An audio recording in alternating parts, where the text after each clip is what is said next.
सन 2023 के लिए प्रभु का वचन। आपकी आशीषें आ रही हैं। बदलाव आने तक प्रार्थना करते रहें। इसे सुनकर आशीष पाइए। तो इस समय कि हम परमेश्वर के वचन में चले, अब ये समय है कि 2023 के लिए परमेश्वर का वचन लाए। हम क्या करते हैं?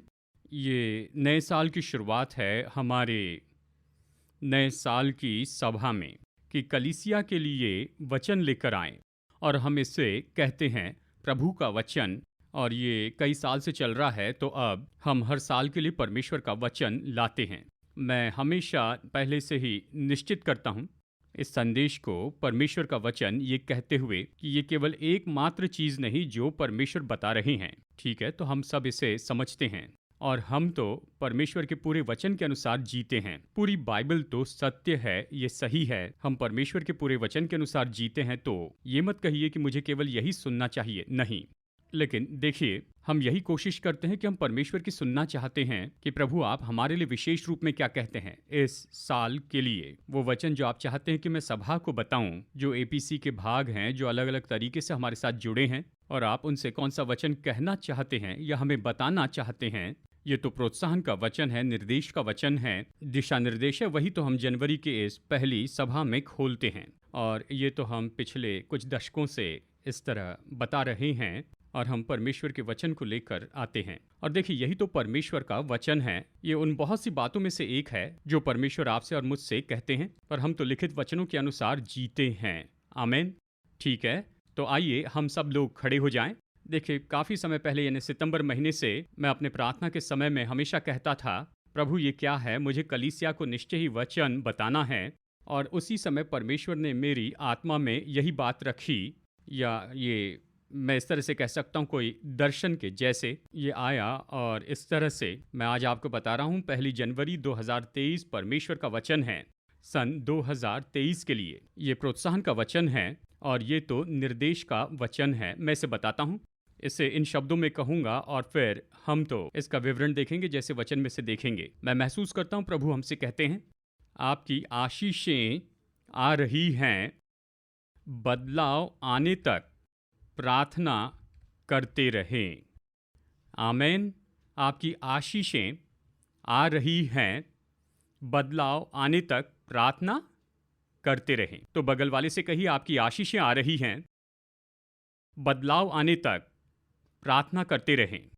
तो दूसरी ओर मुड़िए और उनसे कहिए, आपकी आशीषें आ रही हैं, बदलाव आने तक प्रार्थना करते रहें। प्रभु आशीष दे। आप बैठ सकते हैं। तो और ये तो आधारित है दो वचनों के भाग पर जिन्हें हम देखेंगे, और फिर मैं इसे विवरण देकर समझाऊंगा और देखेंगे कि हम इसका कैसे उपयोग करें हमारे जीवन में, और इस साल ये हमारे जीवन में कैसे प्रकट होगा। आपकी आशीषें आ रही हैं, बदलाव आने तक प्रार्थना करते रहें। पहला राजा अध्याय 18 हम पढ़ेंगे वचन 1 और 2, और साथ ही वचन 41 से 46 तक। और फिर हम पढ़ेंगे याकूब अध्याय 5 वचन 15 से 18 तक। ये सब हमारे लिए परिचित वचन भाग हैं, ये कोई अपरिचित वचन नहीं है। लेकिन चलिए इसे फिर से देखते हैं। पहला राजा अध्याय 18 वचन 1 और 2। तो आइए एक साथ मिलकर इस वचन को पढ़ते हैं। बहुत दिनों के बाद तीसरे वर्ष में यहोवा का ये वचन एलिया के पास पहुंचा, जाकर अपने आप को अहाब को दिखा, और मैं भूमि पर मेंह बरसा दूंगा। तब एलिया अपने आप को अहाब को दिखाने गया। उस समय शोमरोन में अकाल भारी था, ये कहता है। अब इस बीच के वचनों को हम छोड़ देंगे, और उस समय तो एलिया करमेल पर्वत के ऊपर था। वहां उसने महान अनुभव पाया। परमेश्वर ने आग के द्वारा उत्तर दिया, और बाल के नबियों की बात खुल गई, और फिर वो मार दिए गए। हम इन वचनों को छोड़कर आगे बढ़ते हैं। पहला राजा अध्याय 18 वचन 41। फिर एलिया ने अहाब से कहा, उठकर खा पी, क्योंकि भारी वर्षा की सनसनाहट सुन पड़ती है। भारी वर्षा की सनसनाहट। तब अहाब खाने पीने चला गया, और एलिया करमेल की चोटी पर चढ़ गया, और भूमि पर गिरकर अपना मुंह घुटनों के बीच में किया, और उसने अपने सेवक से कहा, चढ़कर समुद्र की ओर दृष्टि करके देख। तब उसने चढ़कर देखा और लौटकर कहा, कुछ नहीं दिखता। एलिया ने कहा, फिर 7 बार जा। 7 बार जा। वचन 44, 7वीं बार उसने कहा, देख समुद्र में से मनुष्य का हाथ सा एक छोटा बादल उठ रहा है। एलिया ने कहा, अहाब के पास जाकर, यानी अहाब से कहे, रथ जुतवा कर नीचे जा, कहीं ऐसा न हो कि तू वर्षा के कारण रुक जाए। थोड़ी ही देर में आकाश वायु से उड़ाई हुई घटाओं और आंधी से काला हो गया और भारी वर्षा होने लगी, और अहाब सवार होकर यिज्रेल को चला।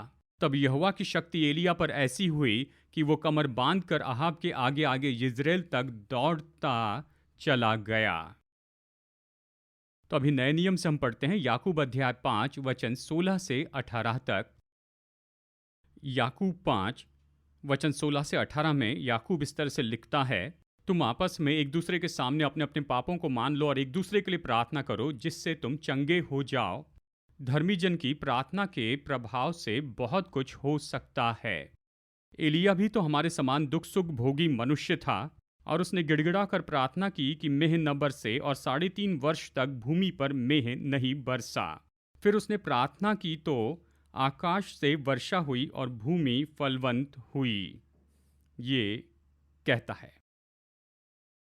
तो ये ऐसे वचन हैं जिसकी ओर परमेश्वर ने मेरे ध्यान को आकर्षित किया, और ये तो सितंबर की बात है जब मैं प्रार्थना कर रहा था, और बस मैंने कहा इसे ही मुझे कलीसिया के सामने लेकर आना है। आपकी आशीषें आ रही हैं, बदलाव आने तक प्रार्थना करते रहें। तो आइए दोनों वचन भाग देखते हैं। हम पहला राजा 18 का अध्ययन कर सकते हैं, क्योंकि याकूब ये बताता है कि सारे वचन तो परमेश्वर की प्रेरणा से हैं, लेकिन याकूब यहाँ पर खास करके बताता है 5वें अध्याय में, वो खास करके एलिया के बारे में दिखाता है, कहता है उसके जैसे हो, उसके जैसे प्रार्थना करो। तो चलिए देखते हैं कि वहां पर क्या हुआ था। तो परमेश्वर एलिया से बात करते हैं कि अकाल आएगा, और एलिया ने उसी के अनुसार प्रार्थना की, और 3.5 साल तक वर्षा नहीं हुई। सब कुछ सूख गया, बांझ था, चला गया। कोई नहीं जानता था कि वो कब अगली बार बारिश देखेंगे। सब कुछ भयानक रूप में सूख गया, और वो तो उस समय की परिस्थिति थी। और इसे हम पहले देखते हैं, यानी वो वर्तमान की परिस्थिति क्या थी। सूखा था, बांझ थी, बारिश नहीं हुई, अकाल था। और शायद ये भी ऐसी परिस्थिति हो, हमारे जीवन को दर्शाने वाली परिस्थिति हो, हमारे जीवन के कुछ क्षेत्र में, मैं ये नहीं कह रहा पूरे जीवन में, लेकिन कुछ ऐसी परिस्थिति होती है जहां पर कुछ होने की संभावना नहीं है। वहां पर सूखा पड़ा है, बांझ है, अकाल है, सब कुछ वैसे नहीं चल रहा है जैसे हम चाहते हैं कि चले। वो तो वर्तमान की परिस्थिति है। लेकिन ऐसी परिस्थिति में परमेश्वर का वचन आता है। पहला राजा अध्याय 18 और देखिए वचन 2।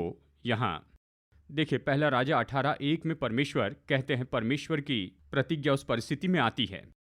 पहला राजा 18:1 परमेश्वर ने एलिया से कहा, जाकर आहाब राजा से कहना कि मैं भूमि पर मेंह बरसाऊंगा। तो परमेश्वर कह रहे हैं, परमेश्वर अपनी इच्छा घोषित कर रहे हैं। उसने कहा, मैं यही करने के लिए तैयार हूं, मैं मेंह बरसाऊंगा। तो परमेश्वर की प्रतिज्ञा आपके और मेरे पास आती है एक व्यक्ति के रूप में या एक कलीसिया के रूप में, कि मैं तुम्हारे द्वारा यही तो करना चाहता हूं। हमारे व्यक्तिगत जीवन पर प्रभु कहते हैं, मैं तुम्हारे हाथों के कामों पर आशीष दूंगा। हमारे व्यक्तित्व के लिए प्रभु कहते हैं, मैं तुम्हें सिर बनाऊंगा, पूछ नहीं। हमारे व्यक्तित्व के लिए कहते हैं, उसने जो कोड़े खाए उसके कारण मैं चंगा हो गया। व्यक्तिगत रूप में परमेश्वर की प्रतिज्ञा आपके पास आती है, आपकी परिस्थिति में, आप में और मुझ में, आपकी दशा में। आमीन। और यहां पर बिल्कुल ऐसे ही हुआ। परमेश्वर ने एलिया से कहा, एलिया मैं मेंह बरसाऊंगा। प्रभु की प्रतिज्ञा, परमेश्वर की प्रतिज्ञा तो हमें दे दी गई है एक कलीसिया के रूप में, और ये पूरी बाइबल तो हमारे लिए है। आमीन। यीशु ने कहा कि मैं अपनी कलीसिया बनाऊंगा और अधोलोक के फाटक उस पर प्रबल नहीं होंगे। यानी ये तो पहले ही कह दिया है, परमेश्वर ने इसे पहले ही कह दिया आपके और मेरे बारे में कि हम ऐसी कलीसिया हो जाएंगे, ऐसी कलीसिया जो यीशु बना रहे हैं, और उस कलीसिया पर अधोलोक के फाटक प्रबल नहीं होंगे। यह ऐसी कलीसिया है जो अधोलोक के फाटक पर विजयी होती है। यह ऐसी कलीसिया है जो परमेश्वर की सामर्थ से भरी है। यह ऐसी कलीसिया है जो यीशु के कामों को करेंगी और उससे भी बड़े काम करेंगी। यह ऐसी कलीसिया है जो बीमारों को चंगाई देंगी, दुष्ट आत्मा निकालेंगी, मुर्दे जिलाएंगी। देखिए, ये जो वचन है ये तो पहले से ही कह दिया है हमारे लिए। आमेन। तो परमेश्वर ने कहा है, तो परमेश्वर की प्रतिज्ञा तो हमारे लिए हमारे पास आई है इस वर्तमान की परिस्थिति में। चाहे हमारी परिस्थिति जो भी हो, चाहे कितनी भी मुश्किल और पेचीदा हो, देखिए ये वचन तो कह दिया गया है। और उस वचन ने यहाँ पर एलिया के हृदय में अपेक्षा उत्पन्न की। क्योंकि आप इसे देख सकते हैं, यहाँ वचन 41 में एलिया ने अहाब से कहा, उठकर खा पी, क्योंकि मेरे साथ यहाँ पर अगले कुछ वचन पढ़िए, भारी वर्षा की सनसनाहट सुन पड़ती है। तो चलिए फिर से इसे पढ़ते हैं। एलिया ने अहाब से कहा, उठकर खा पी, क्योंकि भारी वर्षा की सनसनाहट सुन पड़ती है। अब सच में वहां पर आकाश में कोई बादल भी नहीं था और आकाश में कोई फुसफुसाहट भी नहीं थी, लेकिन एलिया यहां पर कह रहा है, जहां तक कि मेरी बात आती है, मुझे तो भारी वर्षा की सनसनाहट सुन पड़ती है। ये कहाँ था? ये स्वाभाविक में नहीं था। आकाश में कोई बादल नहीं थे, कोई बिजली चमकना, गर्जना होना कुछ नहीं था, लेकिन फिर भी एलिया कह रहा था कि भारी वर्षा की सनसनाहट सुन पड़ती है। यह आवाज कहां पर थी? उसकी आत्मा में थी। क्योंकि परमेश्वर ने कहा था कि मैं मेंह बरसाऊंगा। तो उसके हृदय में अपेक्षा थी।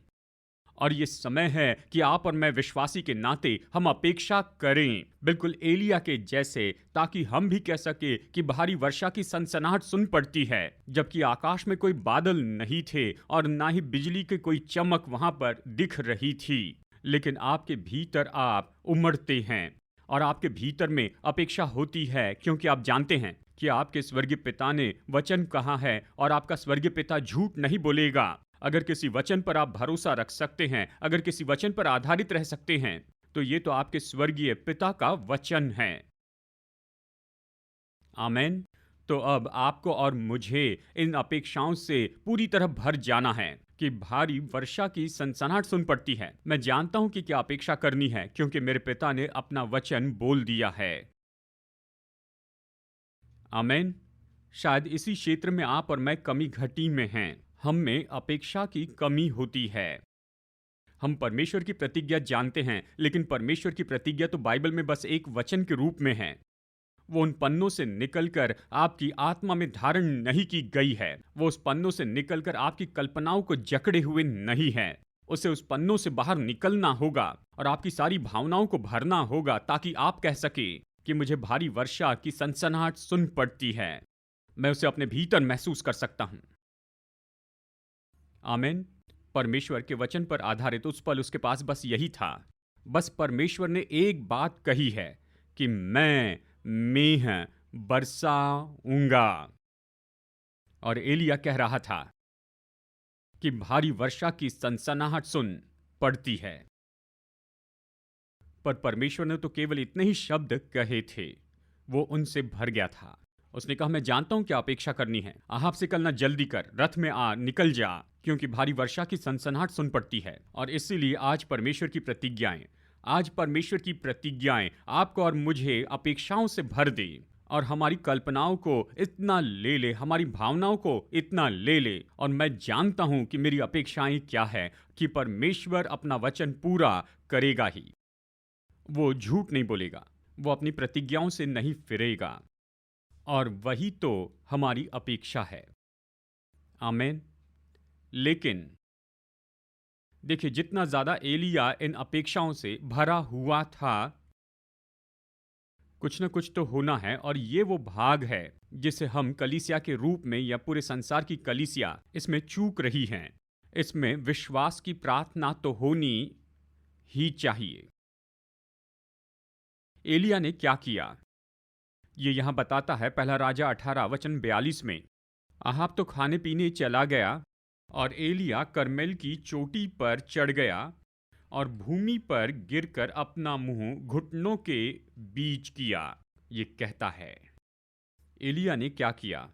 वो पहाड़ पर गया और प्रार्थना करने लगा। हम जानते हैं उसने प्रार्थना की। याकूब यही तो बताता है याकूब के उस वचन को हमने पढ़ा। याकूब ये कहता है, एलिय्याह ने प्रार्थना की। मैं चाहता हूं कि इस पर सोचिए। परमेश्वर ने कहा कि मैं मेंह बरसाऊंगा, पर यह आदमी प्रार्थना करने चला गया। यहां पर प्रार्थना करने की जरूरत ही क्या थी, जहां परमेश्वर ने पहले अपनी इच्छा घोषित की है। उसने कहा था, मैं पृथ्वी पर मेंह बरसाऊंगा। क्योंकि परमेश्वर पृथ्वी पर कुछ भी नहीं करेंगे। देखिए, ये तो बहुत ही मजबूत ऐसा वाक्य है। जॉन वेस्ली ने इन्हीं शब्दों में बताया था। खैर, मैं उनके शब्दों को कोट नहीं कर रहा हूं, लेकिन मैं ऐसे विचार बता रहा हूं। परमेश्वर पृथ्वी पर कुछ भी नहीं करते हैं जब तक कोई उसके सामने आकर प्रार्थना न करें। परमेश्वर ने अपनी इच्छा घोषित की ताकि इस पृथ्वी पर कोई न कोई उस इच्छा के लिए प्रार्थना करे। इसलिए प्रभु की सिखाई प्रार्थना में यीशु ने कहा, इस तरह प्रार्थना करो कि तेरी इच्छा पूरी हो, यानी उसकी इच्छा के लिए प्रार्थना करें। जब हम प्रार्थना करते तेरी इच्छा पूरी हो, तो ये नहीं प्रभु मुझे तेरी इच्छा पता नहीं, लेकिन तुझे जो करना कर, ये इस तरह की प्रार्थना नहीं है। ऐसा है, परमेश्वर मैं जानता हूं कि आपने क्या कहा है, क्योंकि मेरे पास आपका लिखित वचन है। मैं आपकी इच्छा जानता हूं, लेकिन मैं प्रार्थना करूंगा कि आपकी इच्छा पृथ्वी पर हो। एलिय्याह यही तो कर रहा था। परमेश्वर ने कहा है, मैं वर्षा भेजूंगा। हम में से कुछ लोग करिस्मेटिक, पेंटिकॉस्टल, मुझ पर अपना हाथ रखिए, इस तरह के विश्वासी, हम सो गए हैं। परमेश्वर ने कहा, मैं सो जाऊंगा।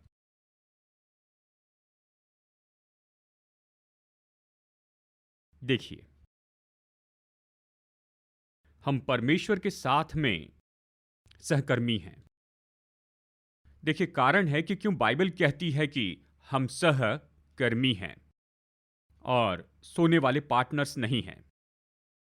वो बिजनेस की भाषा है, ठीक है। बिजनेस में हम उसे कहते हैं जो कुछ भी नहीं कर रहा है, वो सोने वाला पार्टनर है। मतलब वो कुछ भी नहीं करते, लेकिन उनके ऊपर नाम है, ठीक है। हम परमेश्वर के साथ सोने वाले पार्टनर नहीं, हम सहकर्मी हैं। परमेश्वर ने अपनी इच्छा घोषित की, लेकिन हमें अपने घुटने पर आना है। देखिए, घुटनों पर आना ये तो एक उपमा की भाषा है, लेकिन हमें प्रार्थना में परमेश्वर के सामने आना है। तो एलिय्याह ने प्रार्थना की, और ये तो विश्वास की प्रार्थना थी। परमेश्वर के सामने प्रार्थना की, और मैं चाहता हूं कि इसे और भी करीबी रूप में देखें। कल्पना कीजिए, एलिय्याह अपने जीवन की यात्रा में इस जगह पर था, परमेश्वर के साथ की यात्रा में, और वो करमेल पर्वत पर प्रार्थना कर रहा था। बस उसके एक दिन पहले उसने सबसे बड़ी विजय पाई थी। उसी पहाड़ के ऊपर उसने बाल के 400 नबियों को चुनौती दी। उसी पहाड़ के ऊपर उन्होंने कहा, तुम दिन भर प्रार्थना करो। उन्होंने दिन भर प्रार्थना की, कुछ नहीं हुआ। एलिय्याह ने छोटी प्रार्थना की, परमेश्वर ये जान ले कि कौन परमेश्वर है, और स्वर्ग से आग उतर आई, और सभी लोग देख रहे थे। ये तो बहुत ही अद्भुत था। और वो सब दंडवत करके कहने लगे, यहोवा ही परमेश्वर है, यहोवा ही परमेश्वर है। लेकिन आज सब कुछ बिल्कुल अलग है। ये तो वही पहाड़ है, पर एलिय्याह अकेला था। हौसला बढ़ाने को भीड़ नहीं थी। अब ये कोई स्पर्धा नहीं थी उसमें और बाल के नबियों के बीच में। ये तो प्रतिज्ञा थी जो परमेश्वर ने कही थी कि मैं बारिश भेजूंगा। और इस समय छोटी प्रार्थना यहां पर काम करने वाली नहीं थी। उस दिन तो एक छोटी सी प्रार्थना थी, प्रभु आग से उत्तर दे, और आग उतर आई। लेकिन आज सब कुछ अलग था। उसे पूरी प्रार्थना करनी पड़ी। हम नहीं जानते कितने घंटों तक उसने प्रार्थना की। और वो तो उसी पहाड़ पर था जहां पर उसने सबसे बड़ी विजय देखी थी अपनी सेवकाई में। लेकिन फिर उसी पहाड़ पर यहां वो प्रार्थना में डट कर बना था कि प्रभु की प्रतिज्ञा को पूरी होते देखें। मैं क्या कह रहा हूं? भूतकाल में जो विजय हमने देखी उसके लिए प्रभु का धन्यवाद, पर उन विजय को हम हल्के रूप में नहीं ले सकते। कई बार वही विजय तो बुनियाद हो जाती है जिस पर आप प्रार्थना में जुड़ जाते हैं। कि परमेश्वर की एक और प्रतिज्ञा पूरी होते देखे। उस समय एक छोटी सी प्रार्थना थी, लेकिन इस समय उसे डट कर प्रार्थना करनी थी। उस समय स्वर्ग से आग उतरी थी, लेकिन इस समय पूरे देश पर बारिश के लिए प्रार्थना कर रहा था। और इसमें अलग तरह की प्रार्थना जुड़ी थी। क्या आप समझ रहे हैं? वही पहाड़, वही परमेश्वर। परमेश्वर बदले नहीं हैं। वही परमेश्वर जिसने कहा था, लेकिन इस मनुष्य को परमेश्वर के साथ अलग तरह से जुड़ जाना था। उसे प्रार्थना करनी थी। वो उसी पहाड़ पर अपने घुटनों पर आ जाता है और कहता है, परमेश्वर, मुझे पता नहीं किन शब्दों में कहा होगा क्योंकि यहां पर कुछ नहीं लिखा है, लेकिन मैं इस बात को जानता हूं कि वो परमेश्वर के साथ जुड़ा परमेश्वर की प्रतिज्ञाओं के आधार पर। परमेश्वर, आपने कहा मैं बारिश भेजूंगा। मैं यहां प्रार्थना कर रहा हूं। मैं बारिश देखना चाहता हूं। मुझे पता नहीं कैसे उसने कई घंटों तक प्रार्थना की होगी, पता नहीं कौन से शब्द कहें, लेकिन वो तो उसी पहाड़ के ऊपर था जहां उसने बड़ी विजय देखी थी। लेकिन इस समय वो जुड़ रहा था। याकूब कहता है, ये तो प्रभावी प्रार्थना थी। याकूब कहता है, ये तो हृदय से निकली थी। ये तो प्रभावशाली, ऐसी प्रभावी प्रार्थना थी। जिज्ञासा की प्रार्थना, बहुत ही तीव्रता की प्रार्थना। आपकी आशीषें आ रही हैं, पर आपको प्रार्थना करनी है। क्या आप सुन रहे हैं? आपकी आशीष आ रही हैं, पर आपको प्रार्थना करनी है। यह हमें चौथे पॉइंट की ओर लेकर आता है, जो है डटे रहने की जरूरत है। इसके बारे में सोचिए। यह तो परमेश्वर का भविष्यवक्ता था। उसने भूतकाल में महान कामों को होते देखा था। देखिए, बस कुछ ही समय पहले उसने छोटी प्रार्थना की थी, आशीष दे प्रार्थना, छोटी प्रार्थना, और आग उतर आई। लेकिन इस समय सब कुछ अलग था। यह पहला राजा 18 के वचन 43 में कहता है, उसने अपने सेवक से कहा, चढ़कर समुद्र की ओर दृष्टि करके देख। तब उसने चढ़कर देखा और लौटकर कहा, कुछ नहीं दिखता है। कल्पना कर सकते हैं? 7 बार उसने कहा, फिर से जा।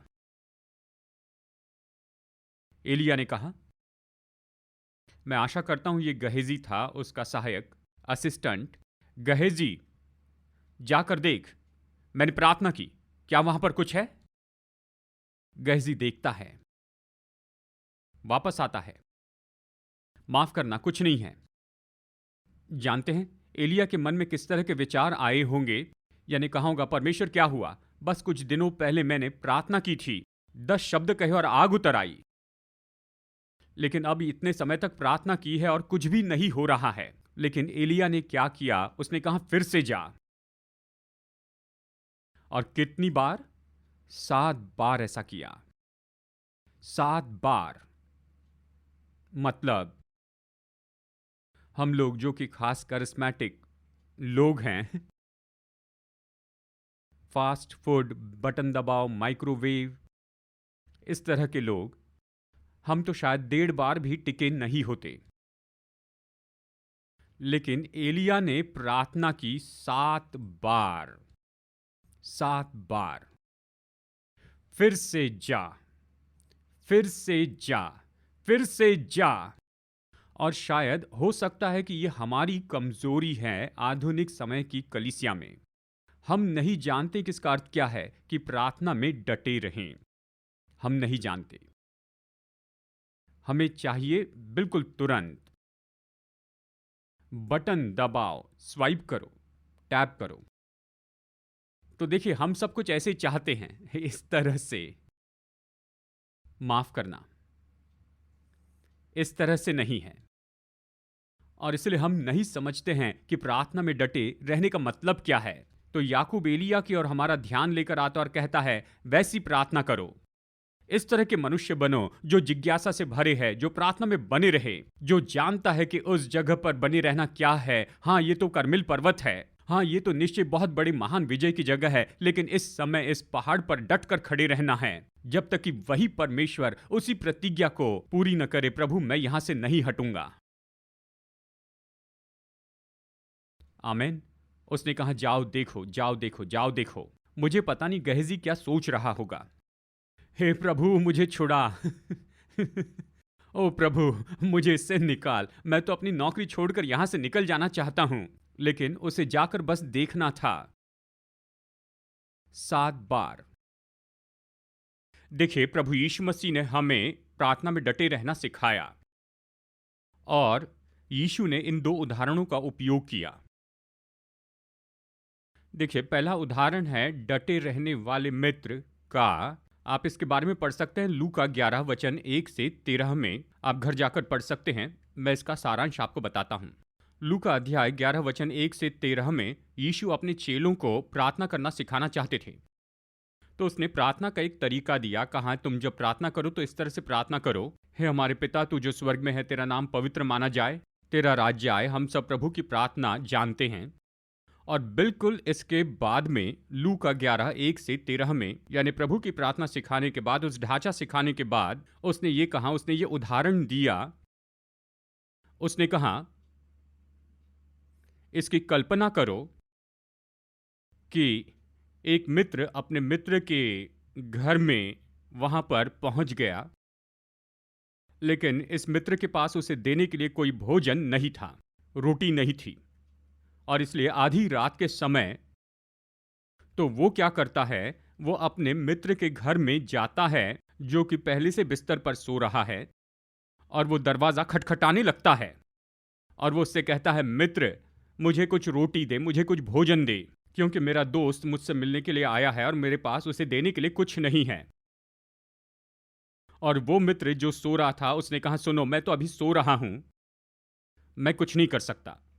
तो इस आदमी ने क्या किया, वो तो खटखटाते रहता है। और यीशु ने कहा, लूका अध्याय 11 में उसने कहा, वो मनुष्य इसलिए नहीं कि वो उसका मित्र है, लेकिन उसके इस डटे रहने के कारण वो उठेगा और उसे रोटी लाके देगा। तो ये डटे रहने वाले मित्र का उदाहरण है। यीशु प्रार्थना के बारे में ये सिखा रहे हैं। यानी इस उदाहरण देने के बाद में, इसके बाद यीशु कहते हैं, तुम में ऐसा कौन है, अगर पुत्र रोटी मांगे तो वो उसे पत्थर दे?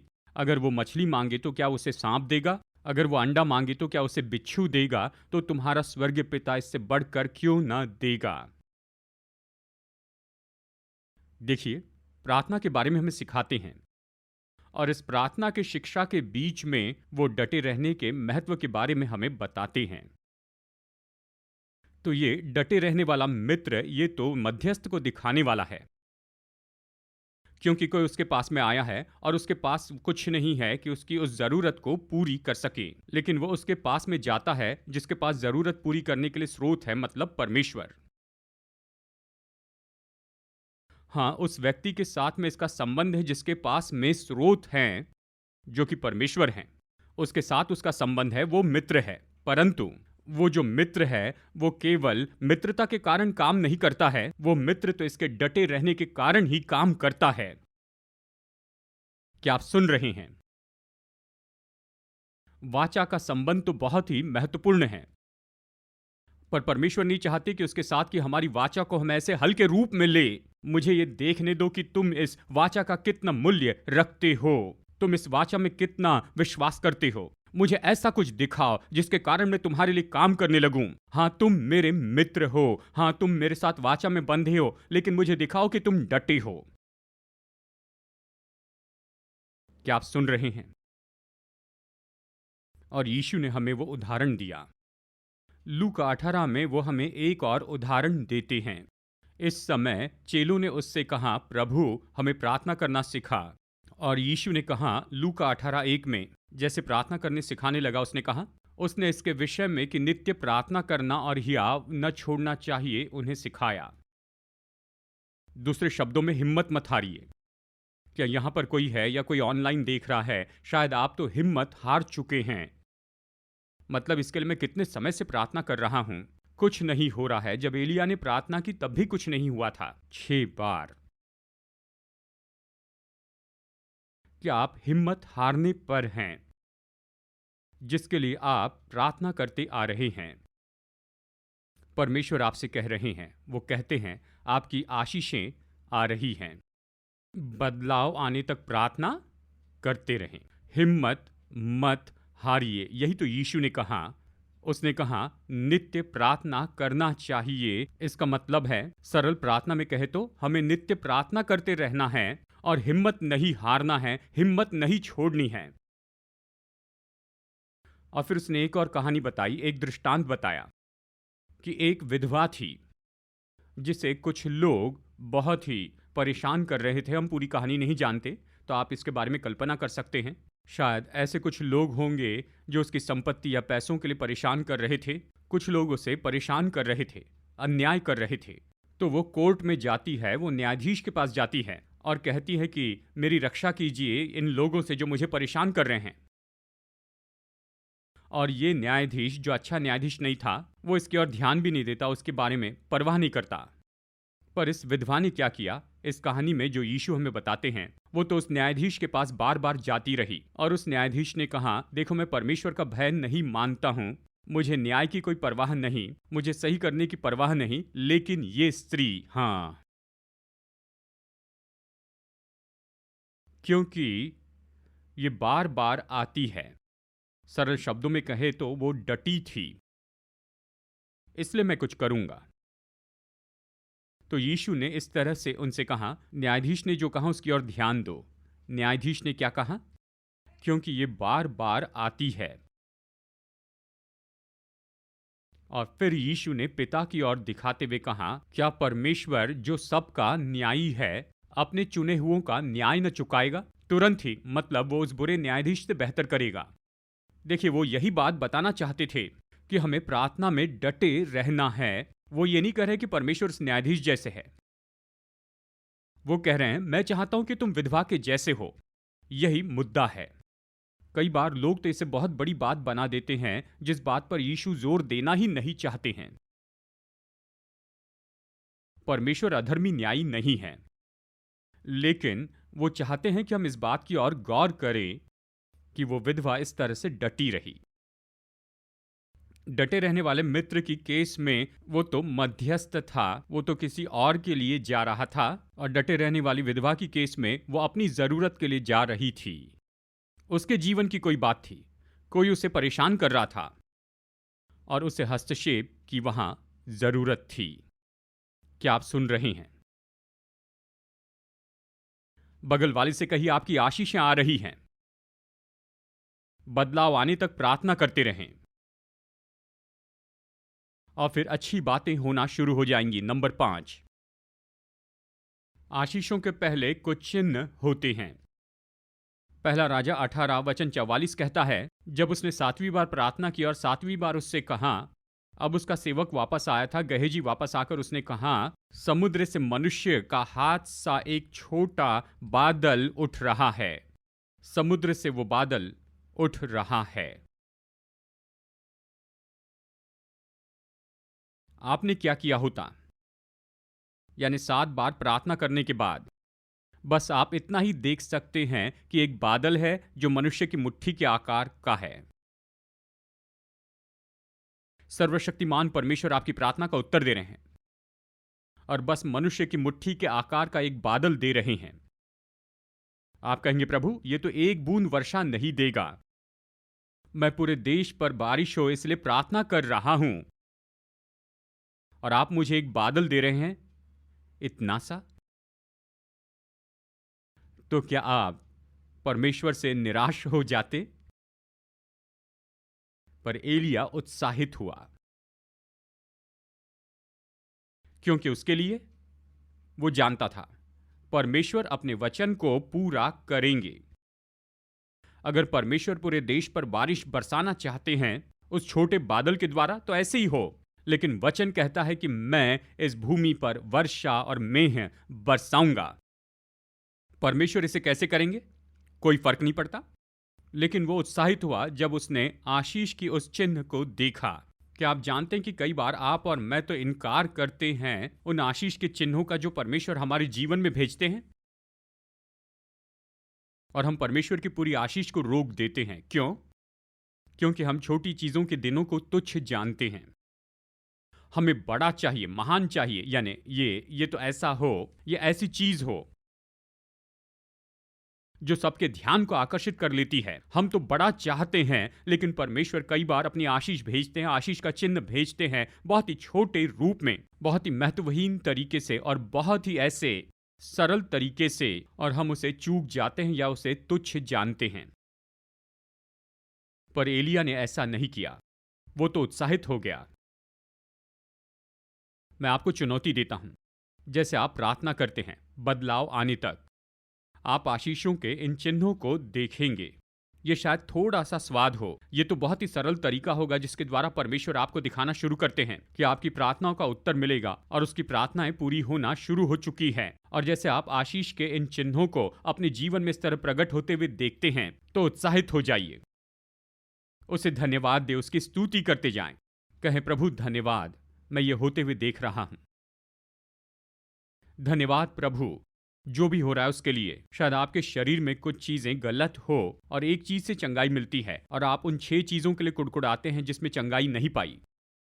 6 चीजें जिसमें चंगाई नहीं मिली, उसके लिए कुड़कुड़ाने के बजाय तो जिससे चंगाई पाई उसके लिए उसका धन्यवाद दे। ये तो चिन्ह है आने वाली आशीष के लिए। क्या आप समझ रहे हैं? इसके लिए उससे धन्यवाद दे। परमेश्वर आशीष के ऐसे चिन्हों को भेज रहे हैं आपके और मेरे जीवन में, हमारे जीवन में। कुछ समय में हम प्रार्थना करेंगे और फिर एलिया राजा आहाब से कहता है, वचन 44, पहला राजा 18, वो राजा आहाब से कहता है, रथ जुतवा कर नीचे जा, कहीं ऐसा ना हो कि तू वर्षा के कारण रुक जाए। हमें प्राप्त करने के लिए तैयार होना है। आपकी आशीष आ रही है, लेकिन आपको प्राप्त करने के लिए तैयार होना है। हम में से कुछ लोग आशीष के लिए प्रार्थना कर रहे हैं, पर हम उसे पाने के लिए तैयार नहीं। तो इसका मतलब क्या है? आपका जीवन किस तरह से दिखेगा जब परमेश्वर आपकी प्रार्थना का उत्तर देंगे? जीवन किस तरह से दिखेगा जब आप सच में आशीष पाएंगे? क्या आप इसके लिए तैयार हैं? देखिए, बड़ी आशीषें बड़ी जिम्मेदारियों के साथ में आती हैं। परमेश्वर हमें यह नहीं बताते हैं, क्योंकि ये तो मुश्किल होते हैं। परमेश्वर मुझे और पैसा दीजिए। हाँ, ज्यादा जिम्मेदारियां कि उन पैसों की देखभाल करें। प्रभु मुझे बड़ा घर दे, मतलब ज्यादा कमरे साफ करना है। प्रभु, जो भी हो, प्रभु प्रमोशन दे। अच्छा, आपको प्रमोशन मिलता है, पर इसका मतलब यह है ज्यादा जिम्मेदारियां, कम काम नहीं, ज्यादा काम। क्या आप आशीष के लिए तैयार हैं? क्या आप आशीष के लिए तैयारी कर रहे हैं? आपका जीवन किस तरह से दिखेगा जब परमेश्वर की प्रतिज्ञाएं आपके जीवन में पूरी होगी? क्या आप उसके लिए तैयार हो रहे हैं? तैयार हो जाएं अपनी आशीष पाने के लिए। और अंत में अवश्य ही यह प्रतिज्ञा का पूरा होना है। अध्याय का अंत इन सुंदर वचनों में होता है। वचन 45 और 46 कहता है कि आकाश काला हो गया। क्या आप कल्पना कर सकते हैं ऐसा देश जहां पर उन्होंने पिछले 3.5 साल से एक बूंद भी बारिश नहीं देखी थी, और अचानक ही आकाश बादलों से काला हो जाता है, और फिर वायु वहां पर बही और फिर भारी बारिश हुई। अब ये तो केवल कुछ बूंदें नहीं थी, ये भारी बारिश थी, भरपूर बारिश हुई। परमेश्वर ने अपना वचन पूरा किया। उस भारी बारिश के लिए तैयार हो जाएं। देखिए, हमारी कलीसिया किस तरह से दिखेगी जब हम अपने शहर पर प्रभाव डालना शुरू करेंगे, जब सैकड़ों और हजारों लोगों के जीवन पर प्रभाव पड़ेगा। हम उसके लिए प्रार्थना करते हैं। कलीसिया किस तरह से दिखेगी जब हमारे पास सैकड़ों या हजारों या कहीं हजारों कलीसियाएं होंगी पूरी देश में की देखभाल करें? आज कुल मिलाकर 11 कलीसियाएं हैं। क्या आप तैयार हैं? मैं पैसा नहीं मांग रहा हूं मैं बस कह रहा हूं कि ज्यादा लोगों को और जिम्मेदारी उठानी होगी और प्रभु का काम करना है। आपका जीवन कैसे दिखेगा जब परमेश्वर की प्रतिज्ञाएं पूरी होगी? कलीसिया कैसे दिखेगी जब यीशु ने कलीसिया के बारे में जो भी कहा है वो सच में होना शुरू हो जाएगा? प्रेरित पौलुस ने कहा कि यीशु तो महिमा में कलीसिया के लिए वापस आ रहे हैं। क्या आप सोचते हैं कि कलीसिया महिमा में कलीसिया हो जाएगी? कई बार ये मुश्किल होता है कि इसकी कल्पना करें, लेकिन उसका वचन तो पहले से ही कहा गया है। वो कलीसिया को महिमा में कलीसिया बनाएंगे। वो इसे बेदाग और बेझुर्री बनाएंगे। वो इसे करेंगे। वो इसे कर रहे हैं। कलीसिया कैसे दिखेंगी जब हम महिमा में कलीसिया होंगे? ऐसी कलीसिया जो परमेश्वर की महिमा से भरी, यीशु की महिमा से भरी हो, जहां यीशु हमारे लिए बिल्कुल वास्तविक हो और यीशु हमारे मध्य में काम करते हैं। यीशु चंगाई देते, छुटकारा देते। कि बाइबल के जो यीशु हैं वो तो आज के यीशु हैं हमारे मध्य में। देखिए ये कैसे दिखेगा जब लोग आएंगे इस जगह पर या इस शहर में दूसरी जगह पर जहां पर हम मुलाकात करते हैं, दुष्ट आत्माएं निकाली जाती हैं और बीमार चंगे होते हैं। अद्भुत बातें होगी तो कलीसिया कैसे दिखेगी? तो आइए इसके लिए प्रार्थना करते हैं, क्योंकि वो आशीष आ रही है।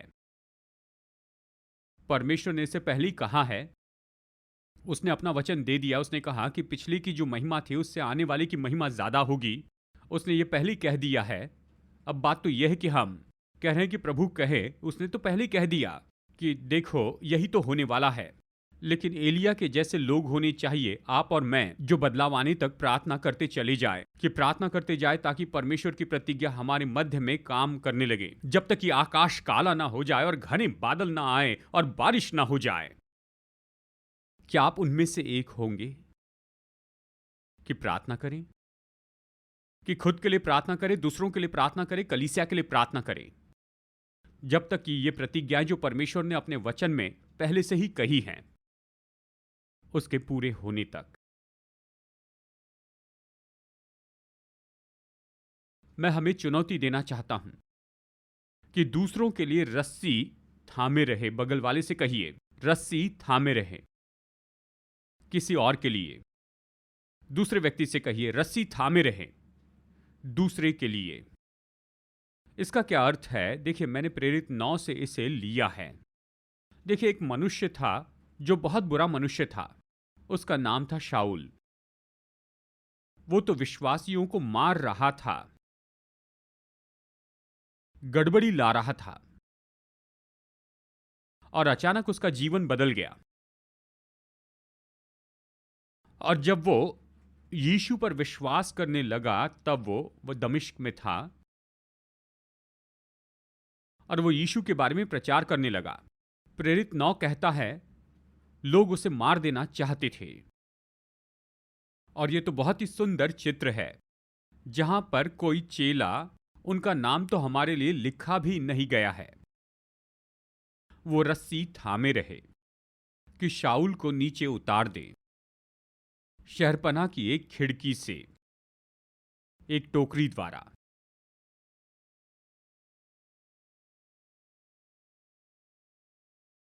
क्या हम जानते वो लोग कौन थे? हम नहीं जानते। क्या वो जानते थे कि इस टोकरी में बैठा व्यक्ति कौन है? परेशान करने वाला। पर वो रस्सी थामे रहे। पर यह महत्वपूर्ण था क्योंकि इस टोकरी में ऐसा व्यक्ति बैठा था जो प्रेरित होने के लिए बुलाया गया। ऐसा व्यक्ति जिसने नए नियम का 1/3 भाग लिखा। ऐसा व्यक्ति जिसने यात्रा की कई मीलों की, जमीन और समुंदर की, कि ज्यादा कलीसियाएं स्थापित करें, कि वो फेर दे इस पूरे भूमध्य यानी मध्य पूर्व को यीशु मसीह के सुसमाचार के द्वारा, और ऐसा करे कि ये पूरे इतिहास को ही बदल दे। वो व्यक्ति वहां उस टोकरी में था।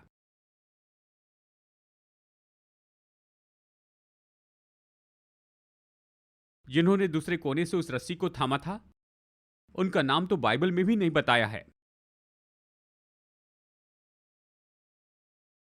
पर उन्होंने महत्वपूर्ण काम किया। वो रस्सी को थामे रहे कि टोकरी का वो आदमी जीवित रहे। जब आप किसी के लिए प्रार्थना करते हैं तो आप किसी के लिए उस रस्सी को थामे हैं। आप नहीं जानते परमेश्वर उनके जीवन के द्वारा क्या करेंगे। क्या आप सुन रहे हैं? पर आपकी प्रार्थना उनकी मदद कर सकती है उनकी मंजिल में। आमीन। तो आइए इस समय हम खड़े हो जाएं।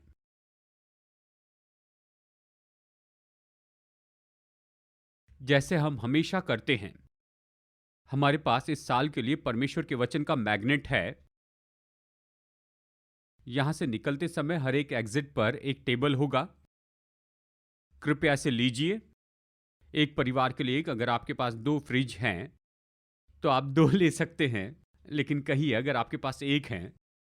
हमारे पास ये बुक मार्क है जिस पर प्रभु का वचन लिखा है और घोषणा लिखी है। साथ ही ये बटन है जो सारे जवान बैकपैक पर लगाना चाहते हैं। आपका स्वागत है कि आप इस बटन को लेकर बैकपैक पर लगाएं। हमारे पास ये 3 चीजें हैं, आप चाहे जो भी लीजिए, जो भी आप उपयोग करना चाहे, जो इसे याद रखने में आपकी मदद करेगा। प्रभु के वचन को अगर आप इसे आज नहीं ले जा पाए तो अगले रविवार तक हर जगह पर हम इसे उपलब्ध करवाएंगे कि आप इसका उपयोग कर सकें।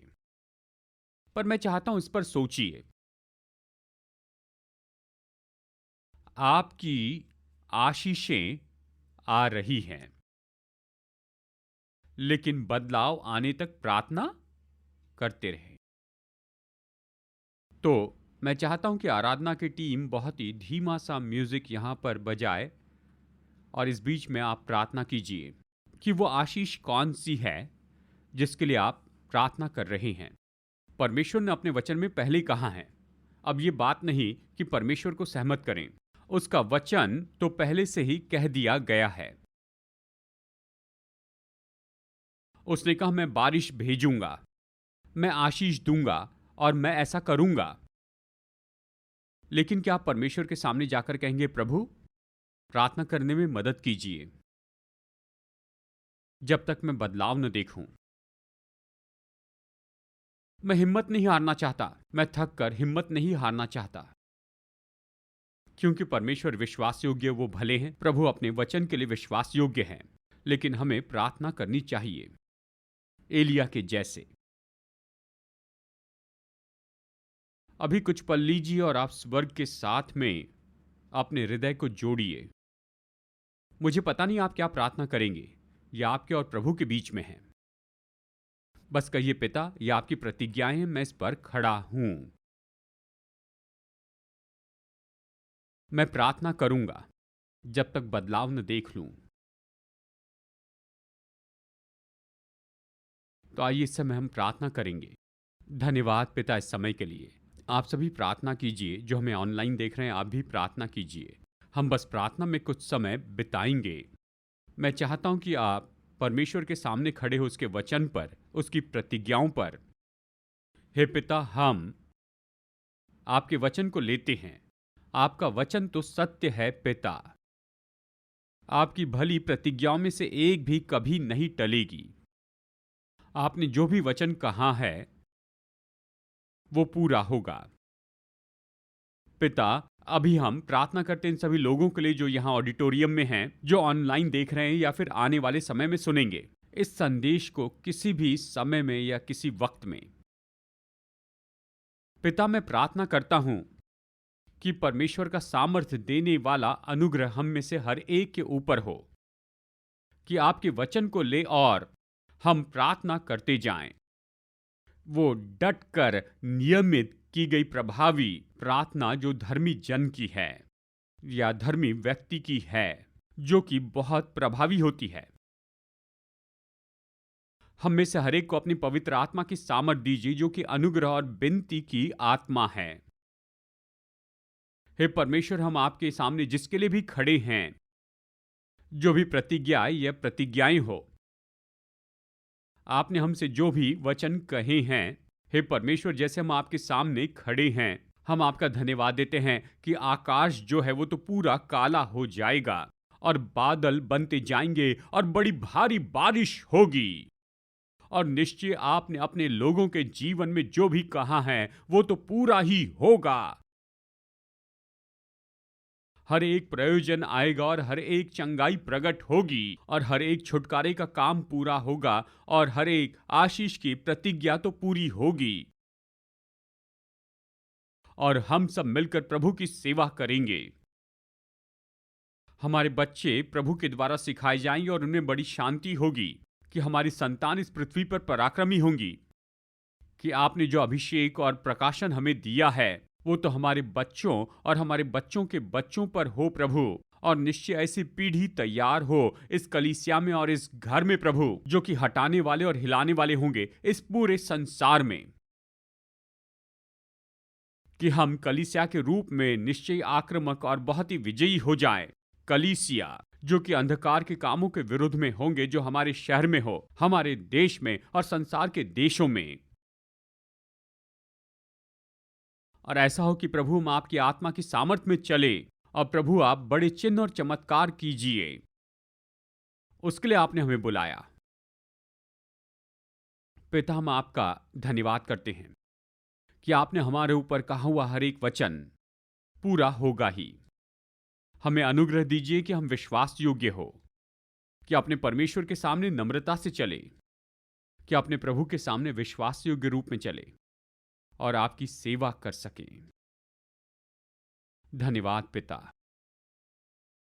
यीशु के नाम में, आमेन।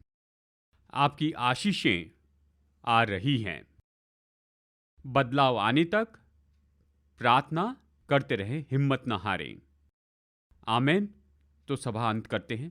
हमारे प्रभु यीशु मसीह का अनुग्रह, हमारे स्वर्गीय पिता परमेश्वर का प्रेम और उसकी पवित्र आत्मा की मधुर संगति हम में से हर एक के साथ हमेशा होती रहे, यीशु के नाम में, आमेन। संदेश सुनने के लिए धन्यवाद। भरोसा करते हैं कि संदेश आपके लिए आशीष रहा। मुफ्त के स्रोत पाने के लिए, जिनमें है सरमन नोट्स और पब्लिकेशन, पाने के लिए विजिट करें apcwo.org पर। बैंगलोर के एपीसी बाइबल कॉलेज की जानकारी पाने के लिए विजिट कीजिए apcbiblecollege.org पर। याद रखिए, All Peoples Church Bangalore app download कीजिए ऐप या गूगल प्ले स्टोर से।